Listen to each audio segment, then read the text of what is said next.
Break Fix Podcast is all about capturing the living history of people from all over the autosphere, from wrench turners and racers to artists, authors, designers, and everything in between. Our goal is to inspire a new generation of petrol heads that wonder, how did they get that job or become that person? The road to success is paved by all of us because everyone has a story.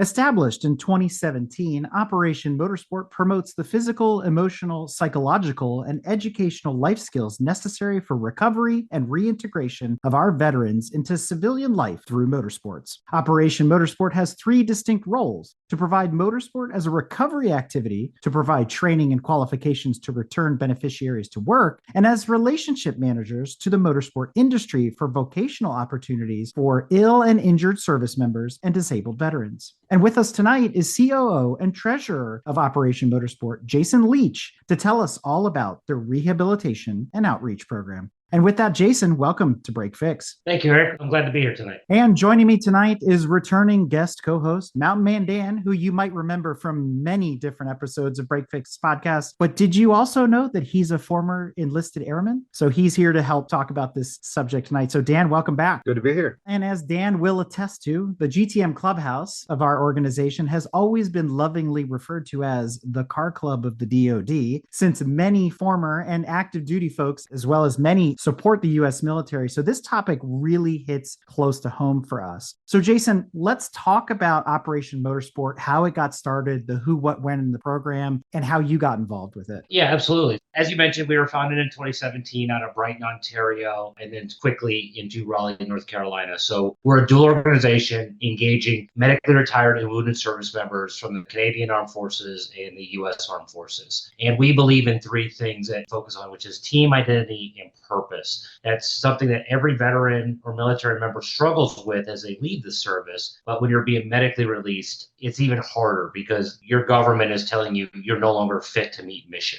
And depending on where you're at in your career, that can be a pretty big punch of the gut because you don't know what's going to come next. Where our genesis was born from was from the Race of Remembrance, which is put on by an organization called Mission Motorsport in the United Kingdom. They are similar to us, except they are focused really more on the vocational side, and they've got a lot of connections with OEMs in the UK. They're backed by the UK government. They are a much larger organization and much more focused in that rehabilitation vocational perspective. So in around 2015, 2016, Diesel and his wife Tiffany went to the Race for Remembrance. They were invited there, and they just saw really the power of what motorsports can do for the veteran community. Now, if you pause, and every veteran or military member listening will recognize this, but for the civilians that might be listening, there's so many parallels between motorsports and military operations. You know, that small team dynamic, working towards a common goal. You all have your lane, you all have your job specialty, but when it gets down to it, you've got to sometimes pick up that person to your left or your right and help out. On the day of competition, Murphy's Law is going to step in and throw you a curveball you probably didn't plan for, but you've got to overcome that obstacle and continue to move forward as a team. That just resonates so well across our military and veteran community to where we see the change. When guys come in on Wednesday, unload in, and then on Sunday after the checkered flag, they are just completely different people. They've realized, yeah, they're still value added, even though their military career kind of came to an end.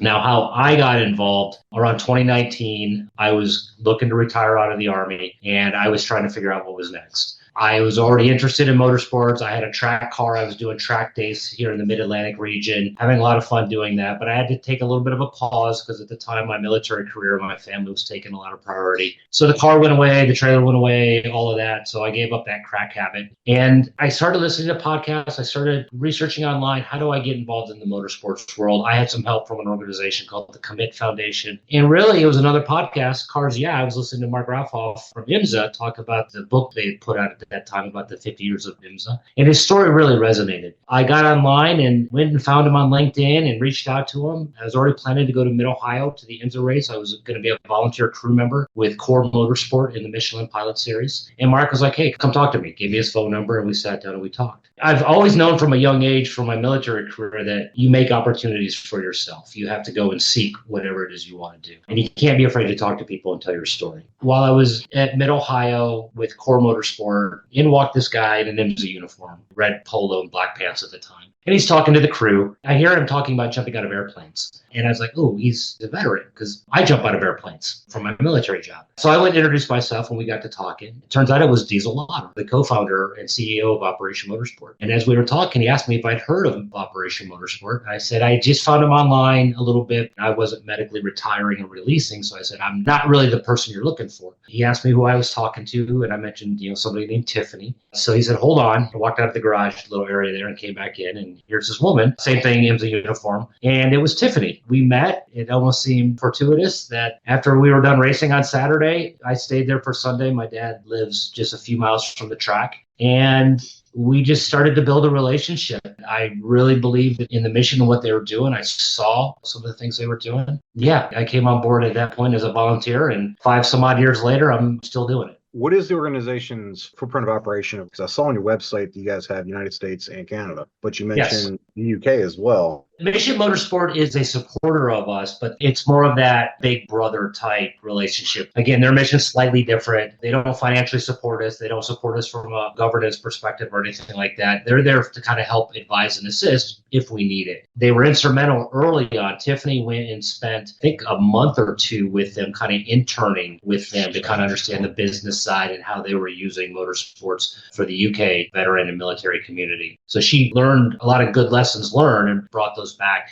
and they implemented that into what we are today. I mean, even if you look at our logos are kind of similar. I mentioned the Race for Remembrance. We're going to launch a Veterans Race for Remembrance in November of 2025, a similar type format with a 12-hour endurance race over Veterans Day weekend. That's their Remembrance Day weekend. Our footprint across Canada and the U.S., there's no geographical limitations. If there's somebody in Fort Liberty, they're going to partner with a team and they're going to go out to Sonoma Raceway, we get them there. We don't see a lot of back and forth from the U.S. to Canada or vice versa unless the race schedule calls for that. Also on your website, it mentioned medically retired or retired veterans. Now, I was curious, is it also open to veterans that didn't retire? Because like myself, I only served shy of 8 years and got out, but I do have service-connected disability. So we try to identify the service member before they leave the service. That in and of itself can be a bit tough because each branch of service does things a little bit differently. And a lot of that really depends on what your Rolodex is. We do work with the USO on some occasions and try to identify people through some of their tracks. But if you're a veteran, we try to find people who are less than 10 years released, and they will have had to have gone through the VA process or the equivalent up in Canada. They just have to have a service-connected rating. We don't target like a 50% or 80% or 100%. We don't target just post 9/11, although that's really the case nowadays, for the majority. But we're pretty open. And the veteran or the military member doesn't have to have any particular skill set. They just have to have an interest in motorsports, or they grow an interest. So I can remember we had one guy show up and he thought he was coming to like a car show. And little did he know, put on a team uniform and he was slinging tires that weekend with the race team. Yeah, they just have to have an interest in motorsports. It resonated with me when you were talking about everybody had their own individual role, but the reality is there's that end goal that everybody's working towards together. Even though you have a different role to get there, the objective and the mission is still the same to get to that end point. Exactly. As a civilian, there's not many companies and stuff that have that sort of mentality to where you have that team that gets together to do that. And I think my experience in the track and like the paddocks and all the different, no matter what discipline I've been to, motorsports in general is a close-knit community, much like the military. Yes. It's a small world. You might meet somebody one place and then not see them for years and see them halfway around the world and be like, hey, I remember you from this event. And it's one of those things too where your reputation precedes yourself across the paddock, right? Your reputation, if you're a good crew person, that's going to get promulgated to other teams. They'll pick that up really quick, that you're value add. And then you become a commodity to where other teams might be trying to pick you up. It is so cool to see. I mean, for me, it's when I'm around the guys or whatever, it's like being in the team room again, where you get some of that banter back and forth that I never got in the civilian jobs I worked with, even when I was around other veterans. It's just the civilian marketplace is it's just different. Rather bland. Sometimes a little more PC. Definitely. You guys mentioned veteran stuff. Are there any specific ones you guys are geared towards reaching out to? On your website, they mentioned the horrible statistic about 22 veterans a day taking their own. I've had numerous guys I've served with or known through military service that unfortunately have taken their lives. So Yeah. that hits, real close to home for me. Is there a way that other than the individual themselves reaching out to you, do you guys have any sort of like referral to where like, hey, I got this person, would you be willing to reach out to them, see if that's something that they'd be interested in doing? A lot of it's word of mouth. I mean, right now we don't fall up under the VA. We are working towards trying to get more of a established relationship with the USO. But generally speaking, people find us either word of mouth or we've started to do a little more outreach. We were just at the Military Influencer Conference for the first time this past year. We've been to PRI a couple different times. We're a small organization. We don't have a huge budget. So getting in physically into some of the places where we'd like to go can be a bit challenging. And then sometimes it's a matter of people truly understanding what we do. Because when they look at the website or they first see it, right, they see the race cars and they think, okay, there's an opportunity here to become a race car driver. There is and there isn't. So let me back up and let's talk about the programs a bit more in depth. The Motorsports Immersion program is our bread and butter. That's where we spend a lot of our effort. That's where a lot of our limited funding goes to support. Motorsports Immersion is taking somebody and putting them in to become a crew member with a race car team. That's 90% of it. They could also go into tech. They could go into marketing, hospitality, photography, videography. If you look at everything from a business perspective that takes place inside of a paddock during a race weekend, minus putting somebody in the driver's seat, we have a partnership or we know people that can make an opportunity for somebody. So Dan, such as yourself, if you were interested in getting into race control, let's say, we know people in race control and we could potentially find an opportunity where you'd come in almost like as an intern or on the job skills training. And that's where you would be for up to 2 race seasons, learning everything there is to know about race control. And I'm going to talk about one guy, his name is Matt Smotherman. He was a medically retired U.S. Army major. And he came to us, first started off in tech, he had some back issues. So it kind of held him back a little bit on doing some of the physical stuff. But the opportunity came up to go into race control at SRO. And he hit it right off the bat. I mean, he describes it as feeling like he was back in that tactical operations center forward deployed with all the computer screens, all the information coming in, having to make decisions to execute the race. At the end of his second race season, SRO offered him a paid position to where he's now doing that moving forward. We've seen people get offered positions with actual race car teams at the end of their season, or for some of them, they do their 2 race seasons and they realize that they're better human beings, they're better fathers, they're better brothers, they're better sisters, better mothers, whatever it might be. So they take those skills and they apply it back to their normal life, back home with the family, right? Because, I mean, let's be honest, if you look at like an IMSA schedule, that's a lot of traveling throughout the year. You look at an SRO, not quite as heavy, but still a lot of traveling throughout the year. That can be pretty taxing on a family, especially when they think, hey, your military service came to an end, yet you're still out there, you're going all the time. Some of them do that. And then within the Motorsports Immersion program, and I want to make sure your audience understands when I say there's an opportunity to potentially drive. In the past, we've had partnerships with different race schools, and we look at like the Race of Remembrance. We've been able to put some of our beneficiaries into the race car for that one event. When we look at what 2025 is going to look like with the Veterans Race for Remembrance, that's still a goal. If the beneficiary has the right race license, there's an opportunity for them to actually get into the seat and drive. Just like every other driver, they've got to go through the process of a race school and a race licensing and whatever that might be. And then our second program is Diversionary Therapy. Here you can drive all you want, but it's virtual. We do eMotorsports or iRacing. We run an iRacing league. It's a private league geared primarily towards veterans and military members, whether they're beneficiaries with us or not. So Dan, you could, if you're in iRacing, you could join us for our next race season. It's going to kick off, I think, in February. And we run an 8-week race schedule. But what we found, it was born out of COVID, when the big racing world shut down, we had to find a way to stay connected. So we came up with this idea, took somebody else's playbook and said, okay, let's adapt this to our own, created our own iRacing league. What was surprising about that, not only just creating a place for people to virtually come together, we found a new subset of veterans we would otherwise never have found because they were in the eMotorsports or they're in the eSports world. They're not the ones necessarily coming to the events, or they may not be the ones who feel comfortable yet kind of stepping away from the safety and the sanctuary of their homes. Matt, some of them was one of those guys. I don't say he wasn't willing to step away from his home, but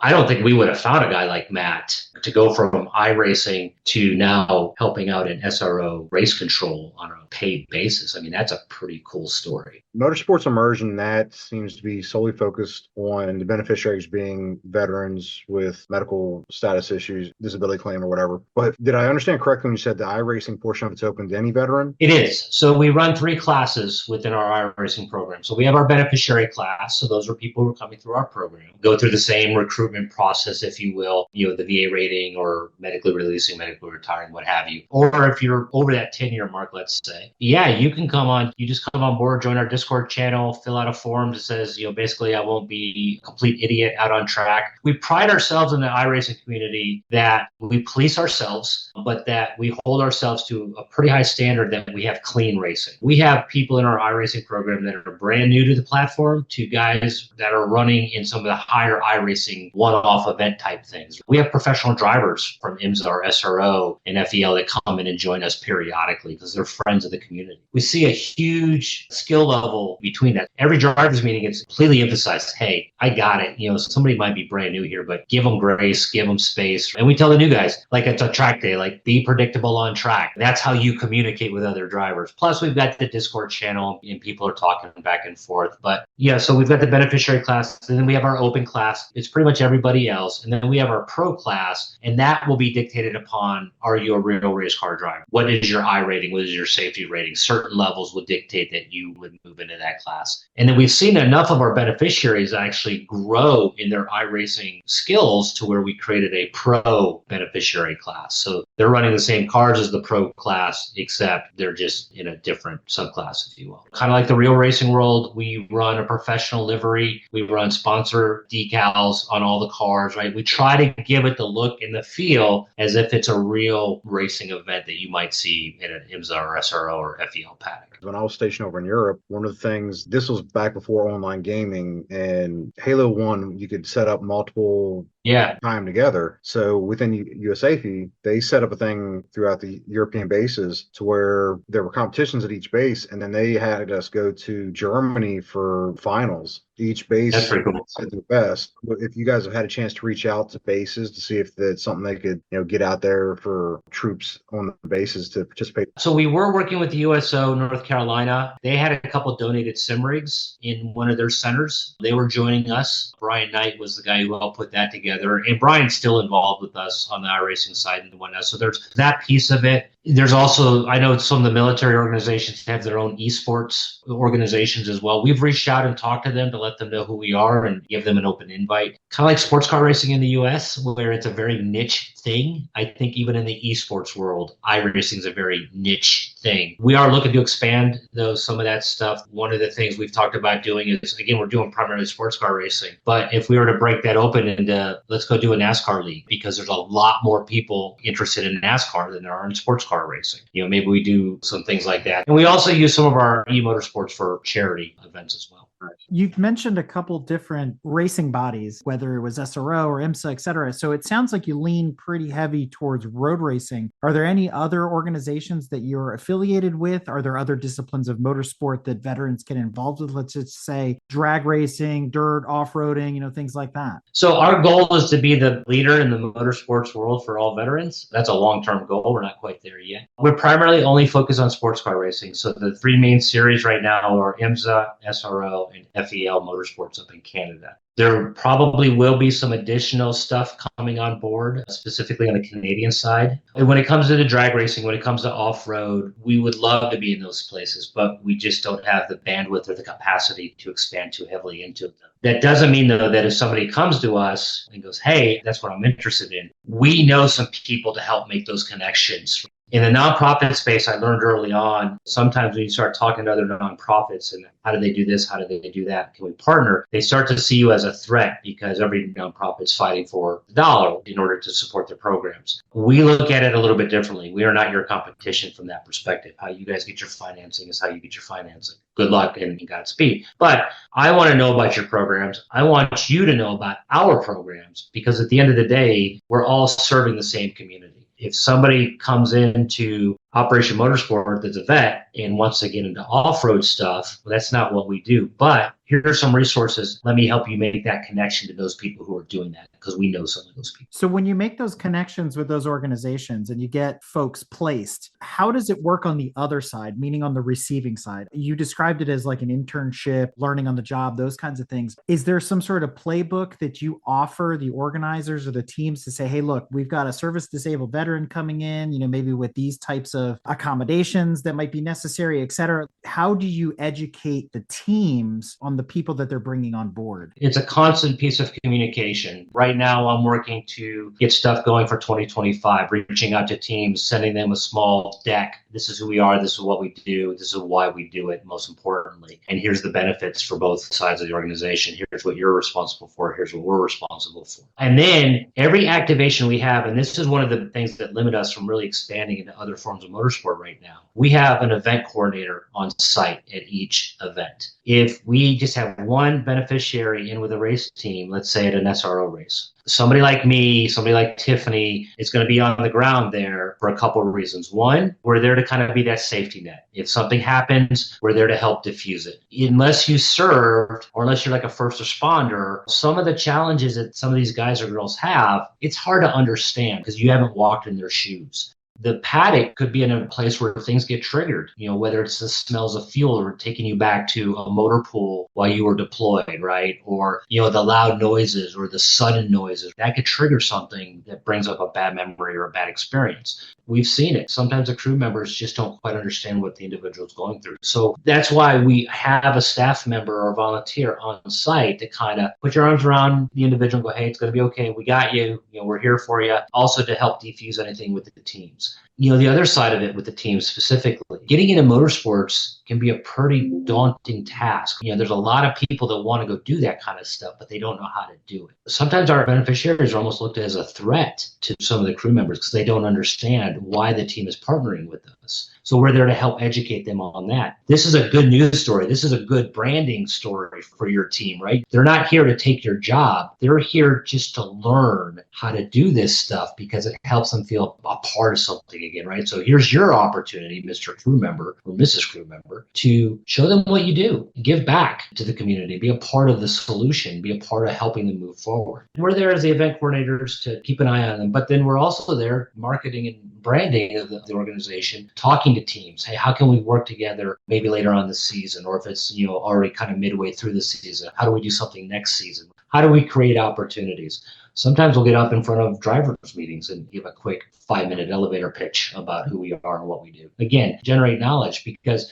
when these guys or girls go in with their teams, they're wearing the same uniform that the team members are. There's nothing on them to identify them as a veteran. There's nothing on them to identify them as an Operation Motorsport program participant, because that's part of that identity. That's part of being that team, is looking like everybody else. So they blend in to everybody. So we don't really stand out. So it's one of those things where that's so important to us that we're not going to change that. At the same time, sometimes from a branding perspective, nobody knows who you are because they don't recognize the organization. And you mentioned earlier placing some people that had no idea like what racing was about, what motorsport entails and things like that. Yeah. Take somebody like Dan, who his MOS was working on helicopters and airplanes, and he was on the flight line and he's mechanically inclined and all that kind of thing. So to drop him or anybody, like you said, in the motor pool into a racing scenario, they're going to get it. It's all going to click. We're turning wrenches, we're changing tires, we're filling fuel. But in those instances with the teams, how do you help them get over the, oh man, we just brought on somebody that has no clue what they're doing? Is there continuing education for the beneficiaries? Like, how do you get them up to speed in the world of motorsport? We start off with our Academy program. That's just an online punch it through PowerPoint slides, right? And we first start off with just trying to get them accustomed to the lingo, the language, right? Anytime any of us have ever stepped into a new organization or a new environment, one of the biggest barriers is communication. And that's usually because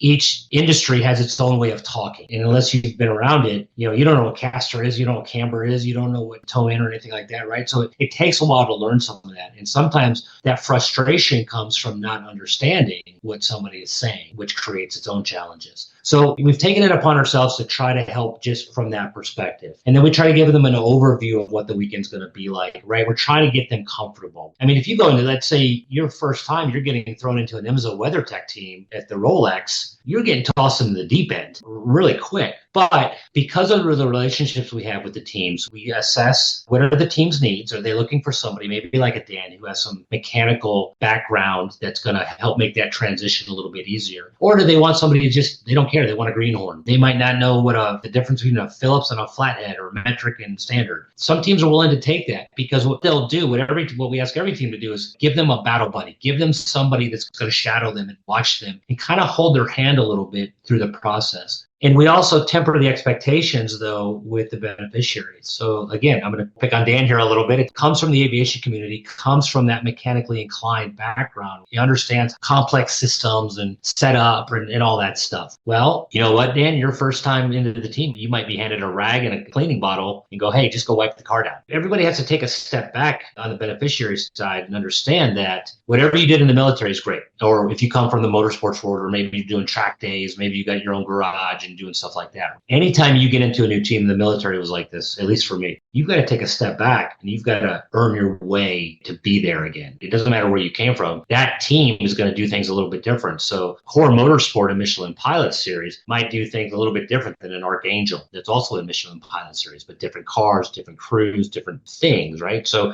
you can't always take what one team does or what one experience is and expect it to be a direct one-for-one translation to another team. So you got to eat a little bit of humble pie and check yourself, but that's part of earning your way onto the team. And then once you start to earn that trust, then you start to see more opportunities come about within the team where they'll start to give you more tasks, they'll start to give you more responsibility. I know I've mentioned Matt a couple times now, but his first day or his first weekend, I think in SRO race control was like, hey, you just sit here and watch and just listen and absorb. And now he's gotten to the point where he's actually running certain parts of it. He's got that level of responsibility. So is your goal also to flush out if any other vets exist on the teams now and use that as your part of your battle buddy system? Yeah, we have. I mean, I can think of a guy by the name of Adam Roberts. When we met him, he was with Skip Barber Racing. He was an Air Force veteran and he got it. I mean, he understood already. But then also to hear him tell his own story when he was like, nothing like this existed when I got out. And I wish it did because it would have helped him in some of his own journey. There are a lot of veterans in the paddock. So, yeah, we lean on them as well to kind of help the individual because, again, they understand, they get it. And 9 times out of 10, they really appreciate what we're trying to do. Even us weathered and seasoned wrench turners and stuff at one point started out as a gopher. So, yeah. So you got to start somewhere. So it's one of those things, as long as people are willing to learn and take the initiative to jump in there and do it. It's like, for me, I love motorsports, and Eric knows I talk people's ears off all the time when it comes to anything vehicle related. Yeah. And you know what's funny about motorsport compared to other sports, and a lot of people sometimes don't qualify motorsport as a sport. It's literally in the name. There is physical exertion. We don't need to get onto that soapbox, but it is one of the few team sports in the sense that the team must work together to get to that common goal. Now, you could say that about football, you could say that about basketball, but at the end of the day, you've got superstars and you got second strings and you got this and that. In racing, yes, you've got the pilot or the driver. It's the whole team behind him or her that makes that driver and that car successful. So it's a completely different echelon of teamwork. And that's where I feel that what you guys are talking about really resonates with the veteran community. Dropping these folks in, there's a moment of change, but I think it comes rather quickly. I think you can adjust a motorsport much faster than you could. I'm going to make you a defensive coordinator for the Ravens. And you're like, wait, what? Yeah. In the motorsports levels we're in too, again, I know I mentioned like IMSA WeatherTech. I mean, that's the cream of the crop when it comes to sports car racing. But if you look at some of the other teams like SRO with even some of the Michelin Pilot, they're a bit more grassroots type teams. So there's a bit more willingness to let somebody new come in, right? Well, for a couple of reasons. One, our beneficiaries cannot accept any compensation for their time. It's strictly their volunteer OJT type stuff, internship. If I'm a new team owner, I'm fighting for money race to race, and you're going to give me somebody who wants just to help and be productive and is a good fit, yeah, I'm going to take that because it helps me out from that perspective. But also, some of those guys are just learning as they go so they can learn together. Now, we get asked sometimes, let's say like NASCAR. Are you guys in NASCAR? Well, I can tell you here, NASCAR in the U.S., Those crew members, a lot of them are like they're top tier athletes coming out of college, D1 schools, whatever it might be, right? That's a hard place to come in, bring a newbie, somebody who's never done it before. It'd be like F1 or IndyCar, right? I mean, that's a much higher level. It's not to say the guys or the girls can do the job, but I think it comes down to more, there's so much more money in those sports from a brand perspective or marketing perspective that drives a lot of decisions because they've got so many more eyes on. The nice thing about NASCAR is that as the 6th and 7th generation NASCARs are coming out,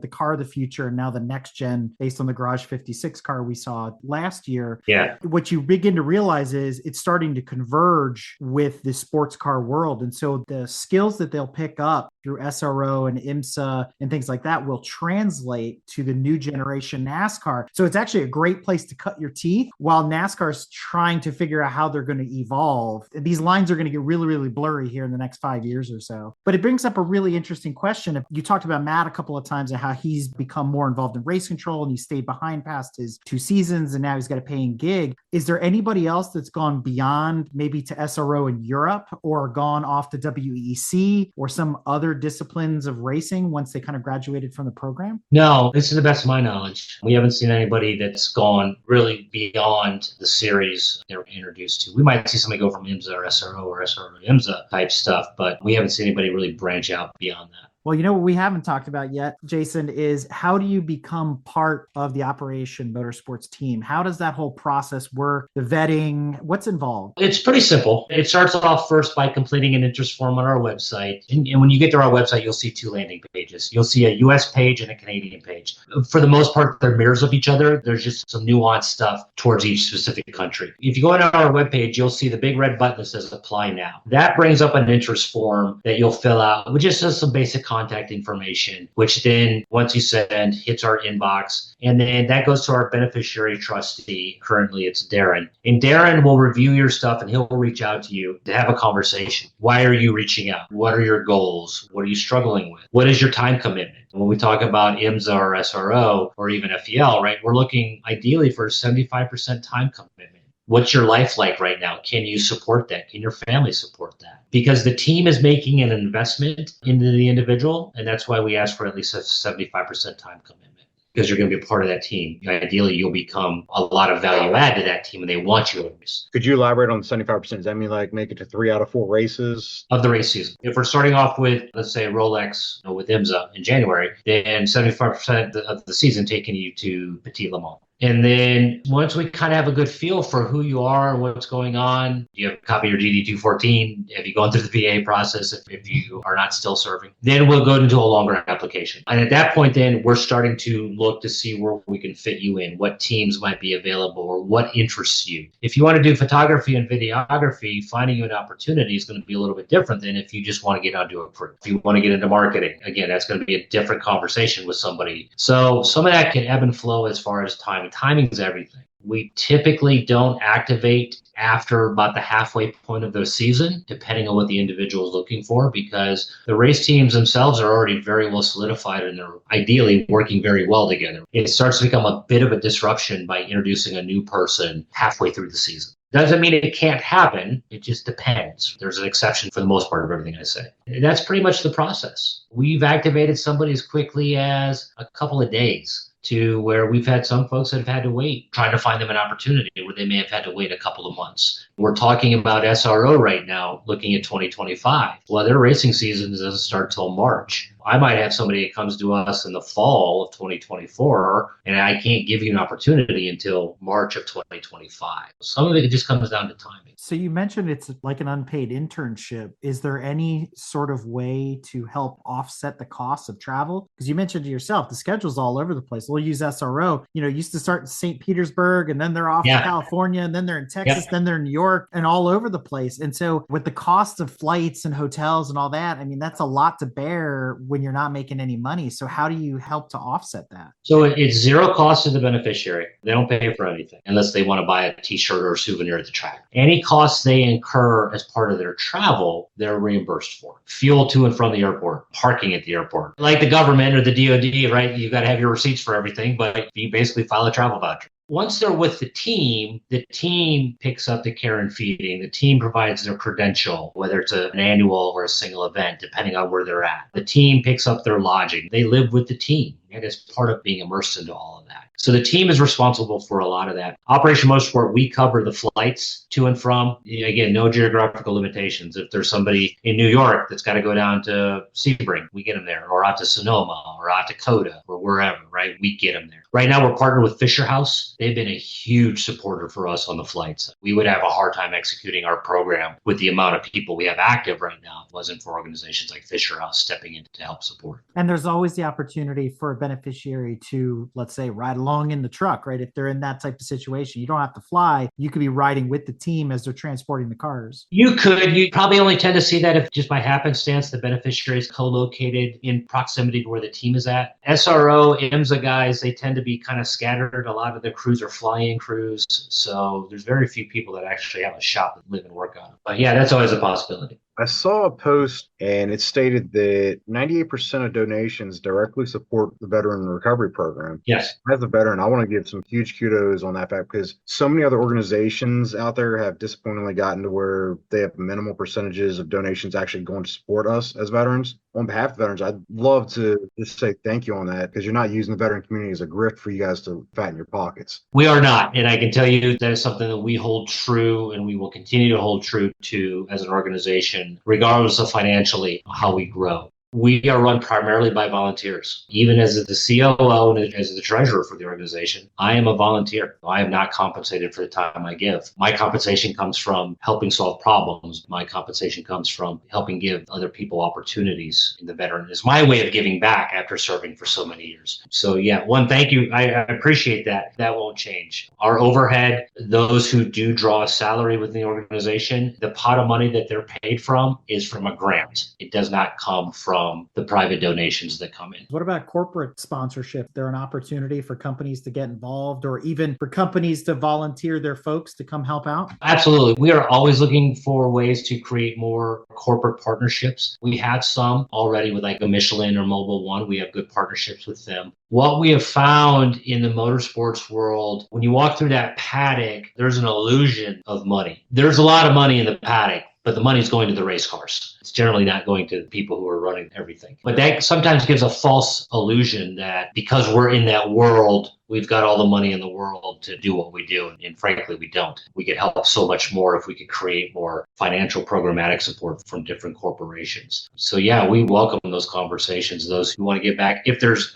veteran ERGs, employee resource groups, that want to get involved, we absolutely welcome that. We can have volunteers come out and support some of our events. I'm sure we'll talk about the Veterans Race for Remembrance here in a little bit, but that's going to be a big event where we're going to be keen on needing volunteers. A corporate donating or corporate matching programs, sometimes those who want to come on board and volunteer as well. I know I used to work for Microsoft, and for every hour I donated to Operation Motorsport of my time, Microsoft would give them X number of dollars per hour to this unreachable cap at the end of the year, which is awesome. So I think there's any programs out there. We're in Fidelity Charity. If people want to donate that way, if people want to donate stock, we can take stock and help support our program. So there's a lot of different ways that people can get involved and help financially support the organization. So other than corporate sponsorship, like individuals, because there's a lot of people and I love to support veterans. Is there a spot on your website or people to reach out to for, say, someone that only can donate $5 or something like that to help you guys out to help a veteran in need? Absolutely. You can go right onto our website. At the top of the page, there's a big red donate button that will take you to that portion of our website where you can donate a little or as much as you'd like. On the U.S. side, it is a tax deductible per whatever you and your accountant have agreed. You will receive a tax donation for all U.S. side. And then as of January 1st, we will have the equivalency of 501c3 status in Canada through the CRA. So that's going to be a huge potential game changer for us, especially north of the border, because that's been a holdback. There's a lot of corporations or there's a lot of individuals that want to give back or they want to donate, but sometimes they're looking for that tax letter. So come early 2025, we'll no longer have that restriction on us inside Canada. I sometimes feel like money's the easy way out. It's like, all right, I'm going to go hit that big red button and I'm going to donate $20. It's going to make me feel feel good. But you mentioned a couple times Operation Motorsport volunteers, and that's where the rubber hits the road, is volunteering your time, getting up off the couch, getting to the track, whatever it is. So let's talk a little bit more about the volunteer opportunities. How can we help Operation Motorsport? Where do you need help? Program managers, event coordinators, people who want to go and support the veteran at the event,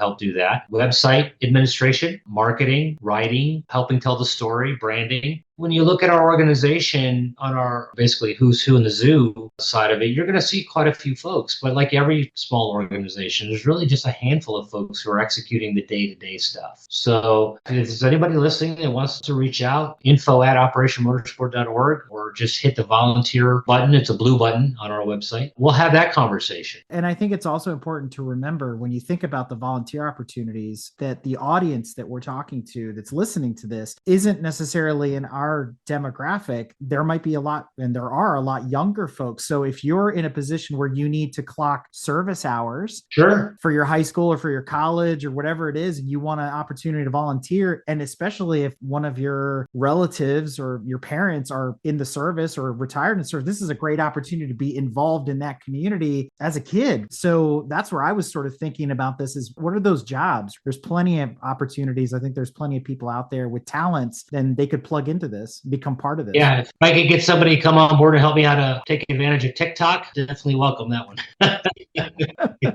For the beneficiaries, you mentioned like a time commitment. Is it the same with your volunteers? Yeah. I'm going to use myself as an example. Like if, say, I can only be present at one track to be like a liaison for them and everything, is that something you would accept? We would probably have somebody else there with you, because part of being the event coordinator at the track is you start to build a bond with the beneficiaries. To have somebody come in for just one time out of the year, maybe not. We would most likely have somebody with you. The other thing we are looking to do, kind of how you guys found us at Watkins Glen, I think it was, where we were doing a little bit of marketing and branding outreach. We had our pop-up, and I think Diesel's car was there and stuff like that. So that's an opportunity to volunteer. There'd be a lead up. How do you tell the story? That'd be an opportunity to volunteers to come in and help man our booth and help people understand who we are and what we do. Plenty of options for people to help volunteer. That's a great thing. Yeah, there's plenty, and there could be things that I'm not even thinking about. Again, let's use a Cars and Coffee, for example. Maybe you're in a region of the country where that's a thing and you want to give back. Well, let's talk about how you could maybe host a Cars and Coffee with proceeds that benefit Operation Motorsport. Lead that in your own community to benefit the organization. That's another opportunity that could potentially be there from a volunteer perspective. When you're saying the fact that, there's even things you haven't thought of, do you guys by chance on your website have like a suggestion box for people to drop suggestions of things that could help? No, it's a good idea. I'll bring that up with our webmaster. And sometimes crowdsourcing ideas can lead to stuff you haven't thought of. Well, switching gears into our final segment, let's talk about the future of Operation Motorsports. Since you're the COO and treasurer, what's the 2, 5, maybe 10-year outlook? New programs for 2025 and beyond, new initiatives. You talked about the Race of Remembrance. What's going on? Ideally, if I was to look at what 2 to 3 years down the road looks like for Operation Motorsports, specifically in the U.S., I'd like to build regional communities or centers. That's one thing that it kind of sucks, frankly, with being geographically dispersed, that we don't have a brick and mortar anywhere right now. What if we were to create regions where beneficiaries in the Midwest can come together for special events or that peer-to-peer support type things, or host a Cars and Coffee, or host something that gets people more involved? But we're going to need a volunteer base to really help build something like that. Long term, it's creating more opportunities for more veterans, more potential beneficiaries. Our goal minimum is to have 10 beneficiaries in every race across each series throughout the season. If we can get there, that's a huge win. And if we can grow that, we'll happily grow that. We'd love to have somebody in with every race team. But for 2025, I'd say the big thing we have coming up, it's called the Veterans Race of Remembrance. Now, we just got back from Anglesey this past November, where we campaigned 2 GT86 cars, the US and Canadian. It was Mission Motorsports' 10th year of running that event. I think it was our 7th. It was also our final year. So for 2025, we are bringing the concept and the idea of the Race for Remembrance to Virginia International Raceway over Veterans Day weekend. So that will be November 7th through the 9th. It's going to be a 12-hour endurance race spread over 2 days, much like it is at Anglesey. But we're going to blur it a little bit in the sense that for the UK, for Canada, it's their Remembrance Day, which is the equivalent of our Memorial Day. For the US side, it's Veterans Day. It's a celebration of veterans. So what we're going to do is we're going to put together an an event that kind of merges those two things. A celebration of veterans, we want to create an opportunity to have like a veterans resource fair or military resource fair there at the track. Give some of these companies an opportunity to maybe engage with a different part of the veteran community at a racetrack, which is something that might be kind of foreign to them, but could be kind of cool at the same time. We're going to have a couple different support race series. Mustang Cup has committed. We're in final discussions right now with the second support race series. Is that going to be like an SRO event or an IMSA event? Yeah, it's a one-off. USAC is going to be the governing body. We're still finalizing what the class structure is going to look like for the 12-hour race. I would anticipate it's going to be a mix of some of the stuff you might see in like a WRL level and some of the stuff you see in an IMSA SRO level. Because I'm also an officer within the VFW. Do you guys welcome out like VFW and American Legion people come out to try to bring their members out to see this? Yeah, we can definitely talk about that. It's a matter of just timing and what's going on. Depending on the event, I mean, we could potentially work with a partner to kind of give a little bit more of a hospitality or VIP type engagement, depending on the number of people. We did work with Michelin a couple years ago at VIR and the BOSS program out of Fort Liberty. Michelin carried a lot of that weight, but we stepped in to help them execute a little bit of that event where they had single soldiers come out and we helped host them a little bit. All that stuff's possible. The nice thing is with people like Tiffany and Diesel and their contacts and our reputation within the series and whatnot is most of the series are willing to help. They want to engage the veteran community. They don't always know how. And that's where we can help bridge that gap. So for any of our listeners that might be interested in participating in that event, is that something they should look forward to seeing on your website for being able to register for? Yeah, well, once we get everything finalized with USAC on the class structure and the timings and whatnot, then yeah, registration will open and we'll start accepting teams. The other things we're going to try to do there too is encourage teams to host a beneficiary for that event. We want to connect with the military and veteran community that might be interested in seeing what it's like to be on a race car team for a weekend.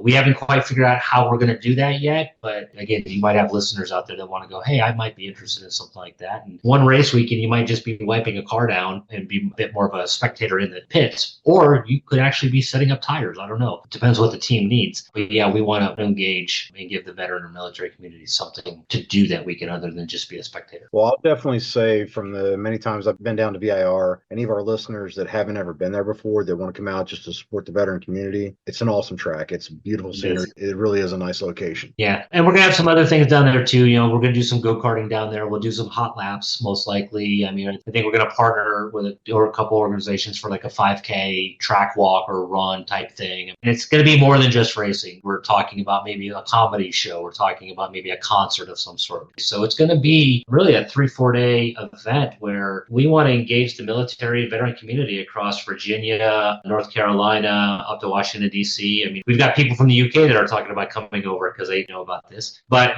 from anywhere across the country, come and spend your weekend with us, learn more about what we do, and take part in a really cool first ever veteran-focused motorsports event on Veterans Day weekend. VIR has been a great friend of ours for a number of years. That's where we had our first activation in 2017 for Operation Motorsport on the U.S. side. It was at Virginia International Raceway. So it makes a lot of sense. That was our first activation in the U.S. Well, now let's do our first Veterans Race for Remembrance at VIR. Plus, VIR is just such a cool track anyways to be at. And in the fall of VIR is absolutely beautiful. That's the big thing we're going to be focused on this year, in addition to everything we've got going on inside of IMSA, SRO, and FEL. You mentioned before the GR86 Cup cars, and I was wondering, is there any ambition for Operation Motorsport to build their own team using the veterans that they've trained on all the other race teams after all these years? That conversation comes up at least a couple times out of the year, right? The closest we've seen right now is a couple of folks that have come through our programs, or there were drivers with us at the Race for Remembrance, gentlemen drivers. They've put together a team where they're trying to do some stuff like in WRL level to put something together with Opmo branding on it. And again, it had the support of Operation Motorsport,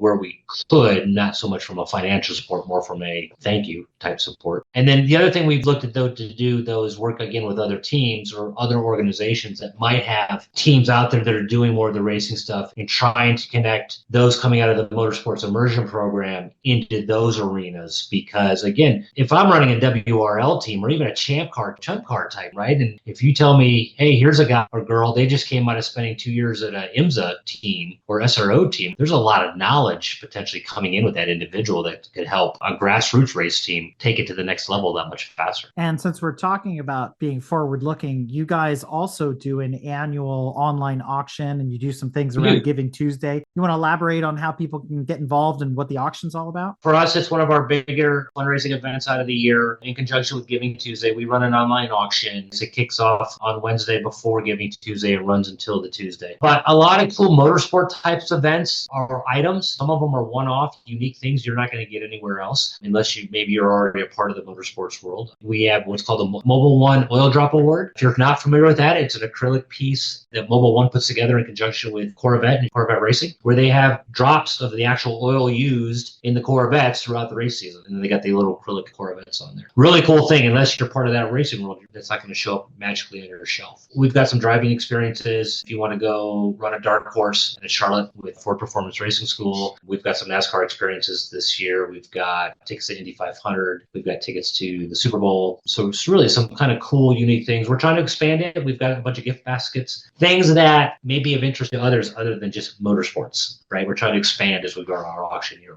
to reach a larger audience. Well, Jason, we've reached that part of the episode where we like to invite our guests to share any shout outs, promotions, or anything else that we didn't cover thus far. Follow us on Facebook, follow us on Instagram, follow us on LinkedIn, our website, operationmotorsport.org. Get involved. And at the end of the day, if it's not going to be with us, give back to the military and veteran community in some shape or fashion. There are a lot of these guys or girls that could really use your help. We all have our own individual stories, but there's one common bond that ties everybody together, and it's that service. And once that service ends, it can be a difficult road depending on where you're at. So if you see somebody struggling, just reach out and lend a helping hand. By competing and racing and working together in motorsports hospitality, Operation Motorsport engenders a real team ethos. As previously mentioned, every day, 22 veterans tragically take their lives. A donation of just $22 to Operation Motorsport can provide a beneficiary with a recovery opportunity. To learn more and to donate today, be sure to log on to www.operationmotorsport.org or follow them on social at Ops Motorsport on Facebook and Twitter,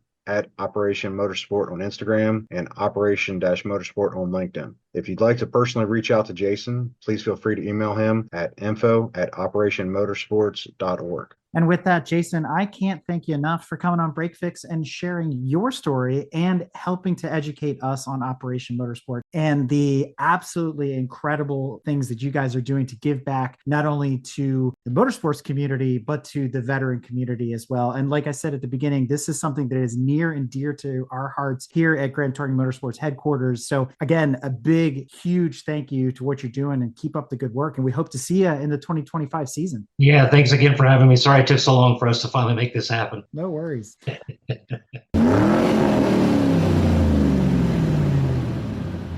We hope you enjoyed another awesome episode of Break Fix Podcast, brought to you by Grand Touring Motorsports. If you'd like to be a guest on the show or get involved, be sure to follow us on all social media platforms at Grand Touring Motorsports. And if you'd like to learn more about the content of this episode, be sure to check out the follow-on article at gtmotorsports.org. We remain a commercial-free and no annual fees organization through our sponsors, but also through the generous support of our fans, families, and friends through Patreon.